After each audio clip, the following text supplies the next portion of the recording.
Hello friends, स्वागत है आप सभी का सुबो जीएस एकेडमी के यूट्यूब चैनल पे।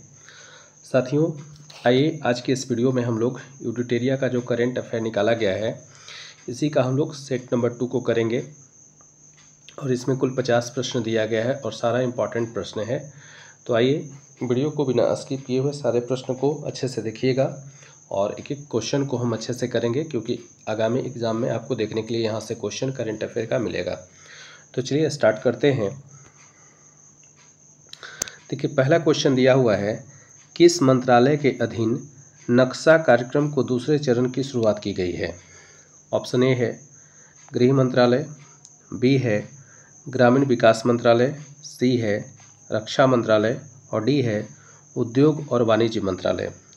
तो इसका आंसर क्या हो जाएगा, बी हो जाएगा, यानी कि ग्रामीण विकास मंत्रालय के द्वारा जो है नक्शा कार्यक्रम के दूसरे चरण की शुरुआत की गई है। इंपॉर्टेंट क्वेश्चन है, याद रखिएगा।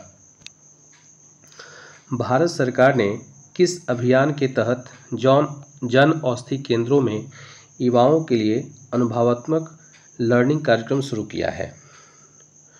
ऑप्शन ए है सेवा से सीखें, बी है सेवा ही सर्वोपरि, सी है सेवा मानवता का सार है, डी है सेवा ही धर्म है। इसका आंसर ए हो जाएगा, यानी सेवा से सीखें। ठीक है, यानी कि इसमें क्या होगा, तो युवाओं को प्रशिक्षण दिया जाएगा और इसका जो है नाम रखा गया है सेवा से सीखें। तो क्वेश्चन एक बार फिर से देखिए, भारत सरकार ने किस अभियान के तहत जन औषधि केंद्रों में युवाओं के लिए अनुभवात्मक लर्निंग कार्यक्रम शुरू किया है। तो याद रखिएगा, सेवा से सीखें। किस राज्य में प्रस्तावित 1000 मेगावाट की सौर ऊर्जा परियोजना का स्थानीय आदिवासी समुदायों के विरोध के बाद एशियाई विकास बैंक ने 434.25 मिलियन डॉलर का ऋण वापस ले लिया है। तो याद रखिएगा, इसका आंसर 3 का डी हो जाएगा, यानी कि असम के कावी आंगलोंग में। ये इंपॉर्टेंट क्वेश्चन है, याद रखिएगा, वीवीआई क्वेश्चन है और आपका ये जो है 71 बीपीएससी में एक क्वेश्चन आपको देखने के लिए मिलेगा। 71 बीपीएससी के पीटी में आपको एक क्वेश्चन देखने के लिए मिलेगा, तो इसको रट लीजिए।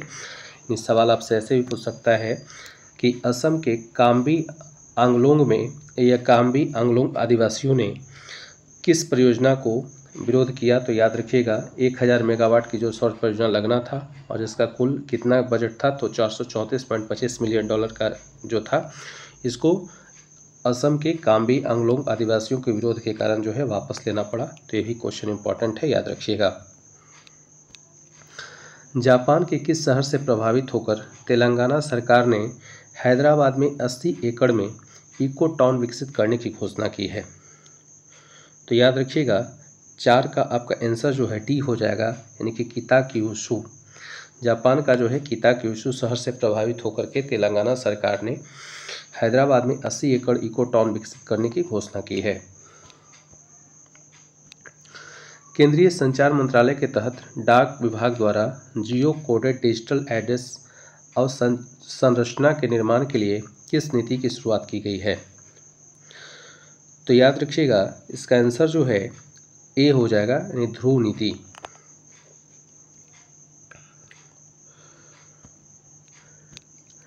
किस राज्य ने होलंबी कला में भारत का पहला ई कचरा इको पार्क स्थापित करने की घोषणा की है।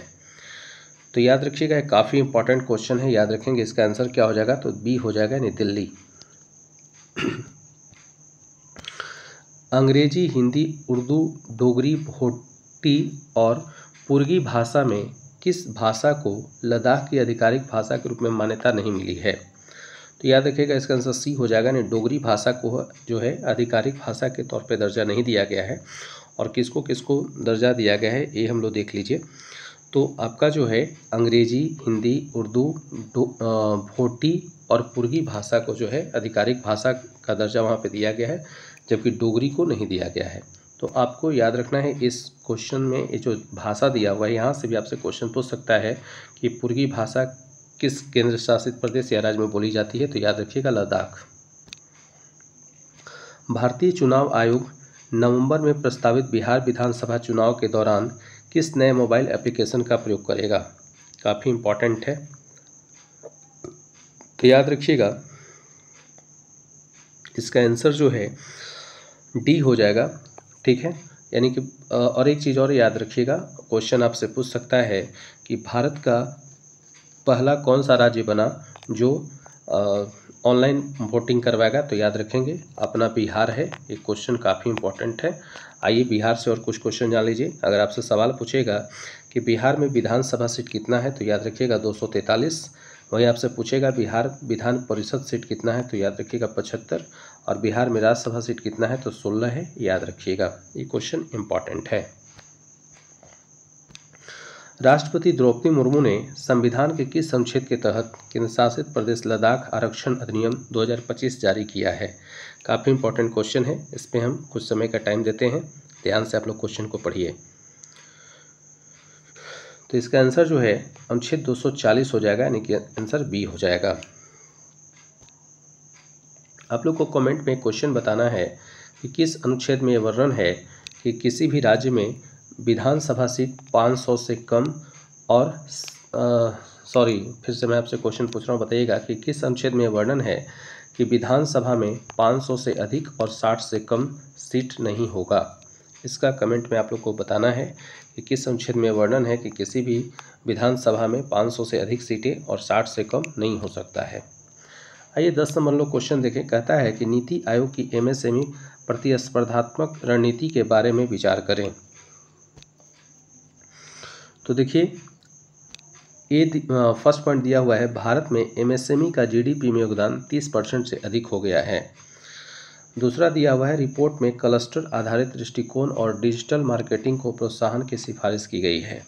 तीसरा दिया हुआ है, भारत में एमएसएमई की फंडिंग आवश्यकताओं की 90% पूर्ति हो। देखिए तीसरा ये जो है 90% नहीं बल्कि कितना 30% अभी लक्ष्य है, यानी 1 और 2 दोनों सही है, इसलिए इसका आंसर क्या हो जाएगा, तो याद रखिएगा कथन 1 हो जाएगा, यानी 1 और 2 दोनों सही है। किस राज्य सरकार ने राज्य के सीमावर्ती और संवेदनशील क्षेत्रों में रहने वाले मूल निवासियों और स्वदेशी नागरिकों को आत्म सुरक्षा के लिए हथियार का लाइसेंस देने की घोषणा की है? तो याद रखिएगा असम सरकार जो है, असम के सरकार के द्वारा, मुख्यमंत्री के द्वारा घोषणा किया गया है कि हम अपने यहाँ के वैसे नागरिक जो संवेदनशील एरिया में रहते हैं उनको हथियार लाइसेंस देंगे। अब आइए असम से कुछ और क्वेश्चन जान लीजिए। देखिए असम में जो है ब्रह्मपुत्र नदी बहती है, और याद रखिएगा ब्रह्मपुत्र नदी पर ही आपका सबसे लंबा जो है सेतु पुल बनाया गया है, भूपेन हजारिका पुल, याद रखिएगा। दूसरा क्वेश्चन याद रखिएगा, काजीरंगा नेशनल पार्क असम में ही है। तो आप लोग को कमेंट में ये बताना है कि असम के वर्तमान में मुख्यमंत्री कौन है। मुख्यमंत्री नीतीश कुमार ने जल जीवन हरियाली अभियान के तहत किस जगह विक्रम सौर ऊर्जा परियोजना का उद्घाटन किया है? देखिए इस क्वेश्चन में जो है आपका आंसर छुपा हुआ है। विक्रम जो है एक क्वेश्चन में ही आंसर आपका छुपा हुआ है, और ये जान लीजिए 71वीं बीपीएससी में आपका सवाल मान के चलिए छप गया आपका, काफ़ी इंपॉर्टेंट है। तो विक्रम जो जगह है वो पटना में है, इसका आंसर क्या होगा, पटना। वेब शिखर सम्मेलन 2025 के बारे में निम्नलिखित कथनों पर विचार कीजिए। तो आइए देखते हैं क्या क्या दिया हुआ है। पहला है, यह भारत की जीडीपी में रचनात्मक अर्थव्यवस्था की भूमिका को दर्शाता है। तो बिल्कुल सही है। दूसरा है, भारत ने रचनात्मक तकनीकी संस्थान की स्थापना की है, ये भी सही है। इसका आयोजन दिल्ली में हुआ है। देखिए दिल्ली में नहीं बल्कि कहाँ हुआ है, मुंबई में हुआ है, याद रखिएगा। इसका आयोजन जो है मुंबई में हुआ है, यानी कि तीसरा आपका गलत है और 1 और 2 दोनों सही है, इसलिए इसका आंसर क्या हो जाएगा, 1 हो जाएगा, मतलब ए हो जाएगा। 1 और 2 दोनों सही है। 14 नंबर क्वेश्चन है, किस राज्य के शिक्षा विभाग ने सरकारी स्कूलों में शिक्षण उपकरणों को उन्नत करने तथा शिक्षा की गुणवत्ता में सुधार के लिए गैर सरकारी संगठनों के साथ समझौता किया है? तो याद रखिएगा इसका आंसर जो है तेलंगाना हो जाएगा, यानी option number A. 15 number question है, किस व्यक्ति ने भारत के G20 शेरेपा के पद से इस्तीफा दे दिया है? ये भी VVI क्वेश्चन है, याद रखिएगा। तो G20 शेरेपा के पद से इस्तीफा देने वाले व्यक्ति हैं अमिताभ कांत, याद रखिएगा। आप लोग को ये बताना है कि अमिताभ कांत जो हैं नीति आयोग के किस पद पर थे, कमेंट में ये बताइएगा। किस जगह एयर इंडिया का विमान बोइंग 787-8 ड्रीमलाइनर दुर्घटनाग्रस्त हो गया, जिसमें 241 लोगों की मौत हो गई? तो याद रखिएगा, ये हाल फिलहाल का ही घटना है। अहमदाबाद आप लोग को याद ही होगा, ठीक है। तो अहमदाबाद में घटना घटी थी। चलिए 17 नंबर क्वेश्चन पे आते हैं। गूगल ने एशिया प्रशांत क्षेत्र का पहला सुरक्षा इंजीनियरिंग केंद्र कहाँ स्थापित किया है? ये भी वीवीआई क्वेश्चन है। तो याद रखिएगा, इसका आंसर जो है बी हो जाएगा, यानी हैदराबाद में स्थापित किया है। फिर से एक बार क्वेश्चन देखिए, दिया हुआ है कि गूगल ने एशिया प्रशांत क्षेत्र का पहला सुरक्षा इंजीनियरिंग केंद्र कहाँ स्थापित किया है? तो याद रखेंगे हैदराबाद। हाल ही में भारत के किस राज्य की राजधानी पहली बार भारतीय रेलवे नेटवर्क से जुड़ गई है? तो याद रखिएगा, इसका आंसर हो जाएगा ए, यानी मिजोरम। 19 नंबर आपका क्वेश्चन है, कौन सा राज्य सभी शहरी स्थानीय निकायों को एक ही डिजिटल प्लेटफॉर्म ई नगरपालिका 2.0 से जोड़ने वाला पहला भारतीय राज्य बन गया है? तो याद रखिएगा, इसका आंसर हो जाएगा डी, यानी Madhya Pradesh. Down to earth magazine और centre for science and environment द्वारा भारत का कौन सा राज्य पर्यावरण श्रेणी में प्रथम स्थान पर है? तो याद रखिएगा, आंध्र प्रदेश।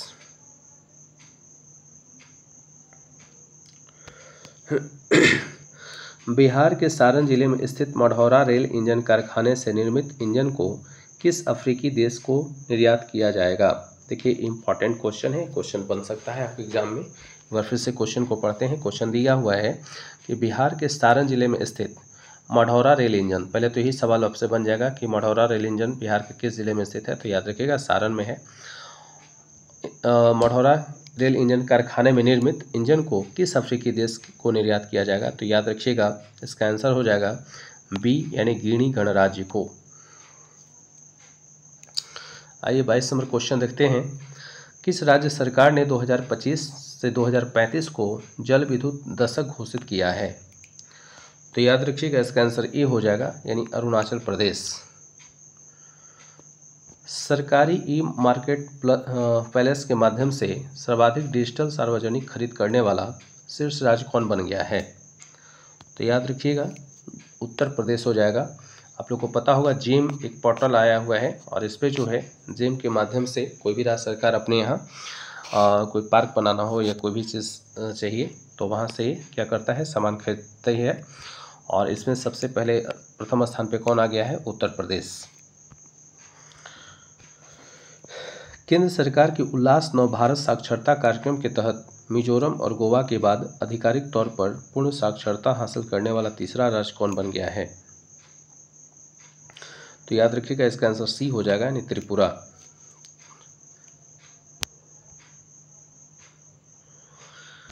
मुख्यमंत्री नीतीश कुमार ने किस नदी पर बने 4.57 किलोमीटर लंबे 6 लेन वाले पुल का उद्घाटन किया है? तो याद रखिएगा, गंगा नदी।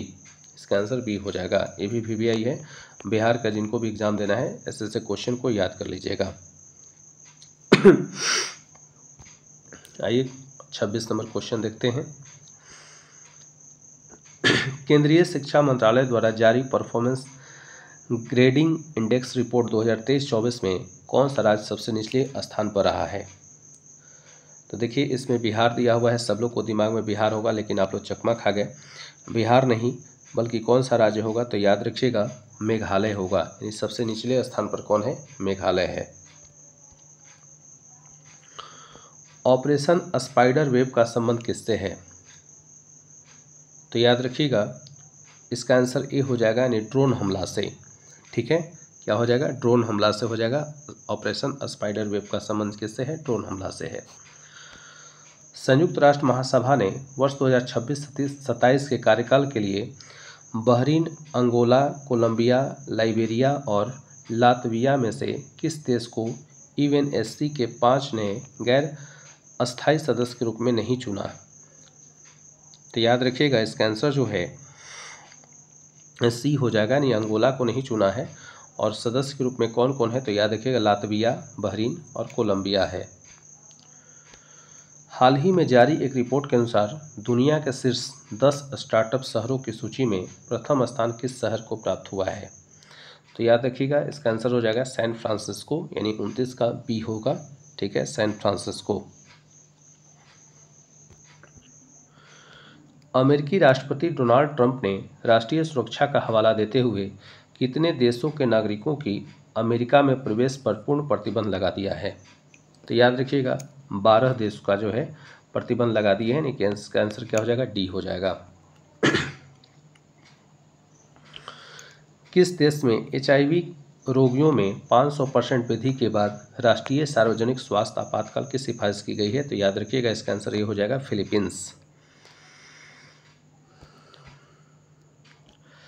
भारत ने मालदीव के साथ पर्यटन संबंधों को पुनर्जीवित करने के लिए किसे मालदीव के लिए वैश्विक पर्यटन राजदूत नामित किया है? तो याद रखेंगे आंसर सी हो जाएगा, कैटरीना कैफ। ईरान के परमाणु तथा सैन्य ठिकानों पर इजरायली हमलों की प्रतिक्रिया के रूप में ईरान ने किस ऑपरेशन को चलाया? तो याद रखिएगा ईरान जो है 33 का हो जाएगा सी, ऑपरेशन मिडनाइट हैमर। ठीक है, कौन सा हो जाएगा, सॉरी क्षमा कीजिएगा, ऑपरेशन मिडनाइट हैमर तो ये चलाया था, इजराइल चलाया था, ईरान कॉल चलाया था तो ऑपरेशन 2 प्रॉमिस 3। याद रखेंगे क्या हो जाएगा इसका आंसर, बी हो जाएगा, यानी ऑपरेशन 2 प्रॉमिस 3। ठीक है, तो ईरान के परमाणु तथा सैन्य ठिकानों पर इजरायली हमलों की प्रतिक्रिया के रूप में ईरान ने ऑपरेशन 2 प्रॉमिस चलाया था। किस देश में 2000 वर्ष पहले बौद्ध धर्म के आगमन के उपलक्ष्य में पवित्र पोसोन पोया उत्सव मनाया गया है? तो याद रखिएगा इसका आंसर डी हो जाएगा, यानी श्रीलंका में मनाया गया है। क्यूएस वर्ल्ड यूनिवर्सिटी रैंकिंग 2026 में किस भारतीय संस्थान को शीर्ष स्थान प्राप्त हुआ है? तो याद रखिएगा IIT दिल्ली को। कुल इसमें 50 प्रश्न है और सारा इंपॉर्टेंट है, इसलिए आप लोग वीडियो को बिना स्किप किए हुए सारा देख लीजिए। ग्लोबल लिवेबिलिटी इंडेक्स 2025 के अनुसार दुनिया का सर्वाधिक रहने योग्य शहर किसे घोषित किया गया है? तो याद रखिएगा इसका आंसर जो है सी हो जाएगा, यानी कि कोपेनहेगन को। जलवायु परिवर्तन प्रदर्शन सूचकांक 2025 में भारत को कौन सा स्थान प्राप्त हुआ है? तो याद रखिएगा भारत को जो है 10वां स्थान प्राप्त हुआ है। किस देश के वैज्ञानिकों ने नई मौन रडार प्रणाली विकसित की है? तो याद रखिएगा इसका आंसर चीन हो जाएगा। ठीक है, क्या होगा, चीन, यानी चीन के वैज्ञानिक जो है मौन रडार प्रणाली को विकसित किए हैं। उत्तर प्रदेश में इसरो का पहला प्रक्षेपण कहाँ किया गया है? काफ़ी इंपॉर्टेंट प्रश्न है, तो याद रखिएगा इसका आंसर ए हो जाएगा, यानी कुशीनगर में किया गया है। 40 नंबर क्वेश्चन देखिए दिया हुआ है, अंतर्राष्ट्रीय परमाणु ऊर्जा एजेंसी द्वारा कहाँ अंतर्राष्ट्रीय परमाणु आपातकालीन अभ्यास कॉन्वेक्स 3 2025 आयोजित किया गया है? तो याद रखिएगा इसका आंसर जो है सी हो जाएगा, यानी कि रोमानिया में। 41 नंबर प्रश्न काफ़ी इंपॉर्टेंट है, इसको अच्छे से देखिए। क्वेश्चन दिया हुआ है, राज्य विधेयकों पर राज्यपालों की शक्तियों पर सुप्रीम कोर्ट के फैसले से संबंधित निम्नलिखित कथनों पर विचार करें। पहला ऑप्शन है, राज्यपाल के पास अनुच्छेद 200 के तहत पूर्ण वीटो या पॉकेट वीटो का अभाव है और वे विधेयकों को अनिश्चित काल तक निलंबित कर सकते हैं। बिल्कुल सही है, पहला जो है सही है। दूसरा दिया हुआ है, यदि कोई विधेयक बिना किसी बदलाव के पुनः प्रस्तुत किया जाता है तो राज्यपाल को स्वीकृति प्रदान करना आवश्यक है। अस्वीकृति केवल तभी स्वीकार्य है जब उसमें भौतिक परिवर्तन किया गया हो। सत्य कथन का पहचान करें। तो देखिए इसमें सत्य कथन जो है केवल 2 होगा, यानी 2 जो है यही सही है और 1 गलत है। क्यों गलत है, तो यहाँ से ध्यान दीजिएगा। कहता है कि और वे विधेयकों को अनिश्चित काल तक निलंबित कर सकता है, नहीं, वे राज्यपाल जो है किसी विधेयक को अनिश्चित काल तक जो है लंबित नहीं रह सकता है, इसलिए पहला गलत है, दूसरा सही है। यानी कि कोई विधेयक बिना किसी बदलाव के पुनः प्रस्तुत किया जाता है तो राज्यपाल को स्वीकृति प्रदान करना आवश्यक है। ठीक है, यानी इसका आंसर क्या हो जाएगा, बी हो जाएगा।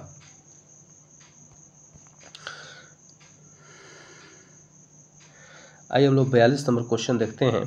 क्वेश्चन 42 भी काफ़ी इंपॉर्टेंट है। देखिए जो इंपॉर्टेंट होगा उसी को हम लोग करेंगे। पटना पायरेट्स के किस कबड्डी खिलाड़ी ने प्रो कबड्डी लीग से संन्यास ले लिया है? तो याद रखिएगा प्रदीप नरवाल।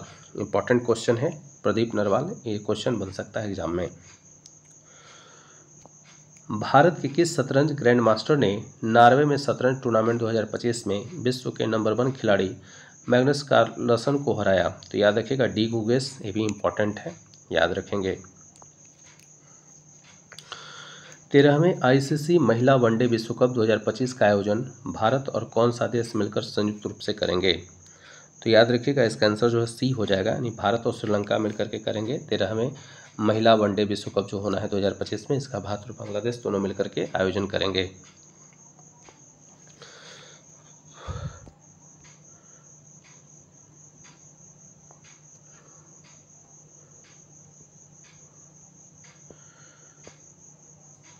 देखिए क्वेश्चन उल्टी पट्टी छप गया है, यहाँ जो है 43-44 के बाद डायरेक्ट 49 है और इधर भी आपका 49-50 दिया हुआ है।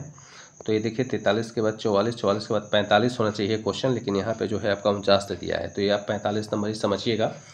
तो दिया हुआ है क्वेश्चन कि ओलंपिक खेलों से संबंधित निम्नलिखित कथनों में से गलत कथन कौन सा है? तो आइए पहले इसको अच्छे से हम लोग पढ़ें कि इसका गलत क्या है। तो कहता है 2028 में ओलंपिक खेलों की मेज़बानी लॉस एंजलिस द्वारा अब तक के ओलंपिक इतिहास में तीसरी बार इस शहर द्वारा आयोजन होगा।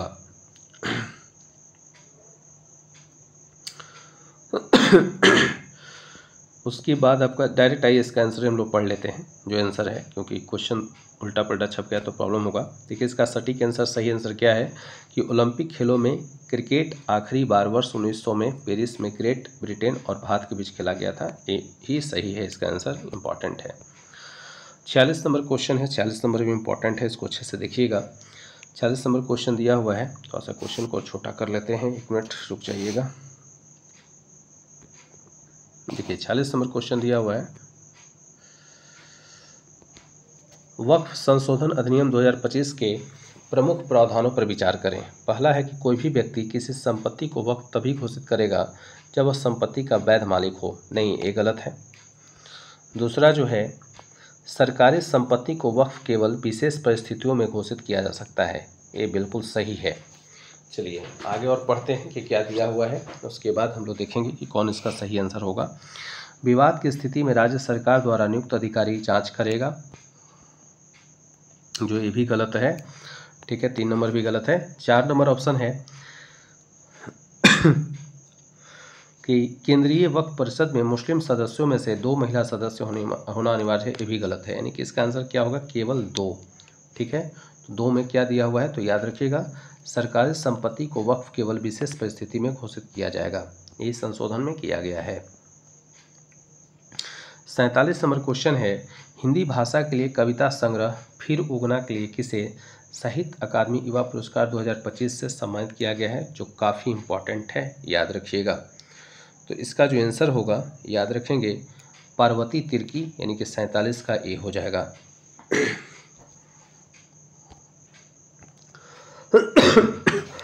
क्षमा कीजिएगा। 48 नंबर क्वेश्चन है, केंद्रीय मंत्री किरण रिजिजू ने नई दिल्ली में वक्फ संपत्तियों के प्रबंधन से जुड़े किस पोर्टल को लॉन्च किया है? तो याद रखिएगा इसका आंसर जो सी हो जाएगा, यानी उम्मीद पोर्टल। क्या होगा, उम्मीद पोर्टल। 49 नंबर क्वेश्चन है, किस आईआईटी संस्थान ने उच्च शिक्षा में समावेशन को बढ़ाने के लिए SC/ST उम्मीदवारों के लिए पहला विशेष PhD प्रवेश अभियान शुरू किया है? तो याद रखिएगा IIT दिल्ली। और इस सेट का लास्ट प्रश्न है जो कि काफ़ी इंपॉर्टेंट है, इसको देखिएगा। कह रहा है कि अंतर्राष्ट्रीय धार्मिक स्वतंत्रता शिखर सम्मेलन 2025 का आयोजन कहाँ किया गया? तो याद रखिएगा नैरोबी। तो देखिए इसमें टोटल 50 क्वेश्चन था, 50 को हम लोग कर लिए। अगर आप लोग इसी तरीके से चाहते हैं कि सारा सेट करा दिया जाए तो आप लोग कमेंट कीजिए और वीडियो को ज़्यादा से ज़्यादा शेयर कीजिए। हम आपके लिए सारा वीडियो बना करके और अपने चैनल सुबोध GS अकेडमी पे डाल देंगे। तो चलिए यहीं पे वीडियो को समाप्त करते हैं। धन्यवाद।